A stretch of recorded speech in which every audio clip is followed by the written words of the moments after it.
espectador. Surge el escritor. Cuando volví al país, ya al comenzar el año 1932, ahí fue donde en realidad se inició mi carrera de cuentista. Antes de salir del país, es decir, en 1929, yo ya publicaba algunas cosas. Por ejemplo, en el Listín Diario, había comenzado publicando algún articulito en La Opinión, pero después en el Listín Diario publiqué algunas cosas que ya eran relatos, no propiamente cuentos, sino relatos. Aunque me parece, así tengo la idea, de que una de esas cosas que yo publiqué en el Listín Diario se convirtió años después en mi cuento En un bohío. Pero al volver de mi viaje ya empecé a escribir, entre otras razones porque había una revista en el país, en la capital, cosa que no había habido antes. Es decir, una revista en la que se pudieran publicar piezas literarias, porque sí había habido una revista que hacía Jim Bernard, por ejemplo, el dibujante, pero que no era una revista en la que hubiera espacio para cuentos o algo parecido. Me refiero a la revista Bauruco que hacía Horacio Blanco Fombona, hermano de Rufino Blanco Fombona. En esa revista empecé yo a publicar mis cuentos y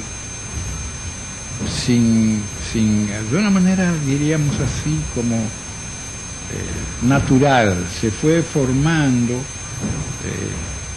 la imagen entre los escritores, por lo menos, y poetas de aquel tiempo, de que yo era el cuentista dominicano, porque los cuentos que escribía eran cuentos de temas dominicanos. Algunos de esos cuentos, como La Mujer, por ejemplo, fue publicado en Cuba, en la revista Carteles. Ese cuento fue escrito, debe haber sido por el año 1932, tal vez, a principios del 33. Yo me senté a escribirle una carta a Mario Sánchez Guzmán, a mi querido amigo, porque era para mí como un hermano. Es decir, yo no he querido fuera de mis familiares a nadie en el mundo, tanto como quise a Mario. Él estaba en La Vega, yo me senté a escribir, daté la carta, le puse fecha, la encabecé, señor Mario Sánchez Guzmán, su dirección en La Vega, etcétera, querido Mario. Así encabecé la carta. Pero cuando terminé no había escrito una palabra para Mario Sánchez, lo que me había salido era el cuento La Mujer. Por ahí me fui por ese camino.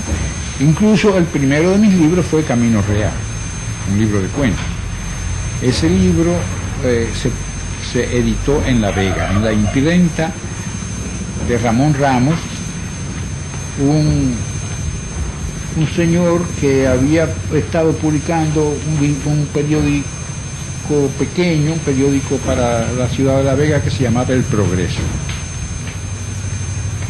Ahí la composición se hacía a mano, porque no había linotipo, nada de eso. Y la portada del libro la hice yo mismo con una cuchilla y un pedazo de madera de caoba. Ese fue, me parece, el primer libro de cuentos que se publicó en la República Dominicana. Y sobre todo de cuentos dominicanos. Y ya me dio a mí, me identificó como el cuentista dominicano. Sin embargo, yo quería hacer otras cosas que no fueran solamente cuentos. Y entonces escribí Indios. Después 2 años después de haberse publicado, 1 año después de haberse publicado Indio, entonces escribí La Mañosa, la novela de las revoluciones. Pero la novela La Mañosa fue escrita en el año 1936, ya nosotros habíamos organizado o creado, porque no fue organizado, sino que se fue creando así de una manera casi espontánea, el grupo de la Cueva. El grupo de la Cueva se formó porque nos reuníamos de vez en cuando, 2 o 3 de los escritores de aquella época y de los poetas, por ejemplo, Franklin Mieses Burgos, era uno de ellos, Héctor Inchausti Cabral era otro de ellos, y yo. Así, fuimos los que iniciamos las reuniones en la parte de la casa del poeta Enrique Enríquez, que usaba su hijo Rafael Américo Enríquez, a quien le llamábamos Puchungo. Puchungo dormía de día, se pasaba la noche hablando, era muy gracioso contando anécdotas y hablando, y los días durmiendo. Entonces Fabio Fiallo llegó un día, que estábamos nosotros allí, en la tarde, y estaba saliendo Puchungo de su habitación, acababa de levantarse Puchungo y estaba saliendo. Entonces Fabio Fiallo preguntó, ¿y tú dónde estabas? Dice Puchungo, durmiendo. Le dijo, ajá, entonces tú sales como las culebras, tú sales de la cueva como las culebras, ya tarde. Y por esa frase de Fabio Fiallo le pusimos el nombre de la cueva al grupo. Es decir, en realidad era el sitio donde nos reuníamos, pero del sitio salió el nombre del grupo.